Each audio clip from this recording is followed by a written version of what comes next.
નમસ્કાર દર્શક મિત્રો, શિનોર સમાચારમાં આપનું સ્વાગત છે. હું છું મેઘા અગ્રવાલ અને જોઈએ આજના સમાચાર.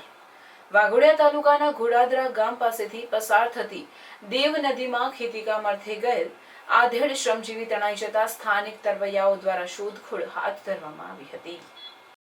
વાઘોડિયા તાલુકાના ઘોડાદરા ગામે એક આધેડ શ્રમજીવી ખેતીકામ અર્થે હળ સાથે બળદ લઈને દેવ નદીના વહેતા પાણીમાંથી પસાર થઈ રહ્યા હતા. તે દરમિયાન અચાનક દેવ નદીના પાણીમાં વધારો થતા પાણીનો પ્રવાહ તેજ બન્યો હતો. આધેડ શ્રમજીવી પાણીમાં તણાયા હતા, જે અંગેની જાણ ગ્રામજનોને થતાં મોટી સંખ્યામાં ગ્રામજનો દેવ નદી ખાતે પહોંચી ગયા હતા, જ્યાં સ્થાનિક તરવૈયાઓએ દેવ નદીમાં આધેડ શ્રમજીવીની શોધખોળ હાથ ધરવામાં આવી છે. અત્રે ઉલ્લેખનીય છે કે દેવ ડેમમાંથી દેવ નદીમાં છોડવામાં આવેલ પાણીના કારણે વહીવટી તંત્ર દ્વારા દેવ નદીના કિનારાના લોકોને સલામતી માટે સૂચનાઓ આપવામાં આવી છે. બ્યુરો રિપોર્ટ, શિનોર સમાચાર ન્યૂઝ, વાઘોડિયા.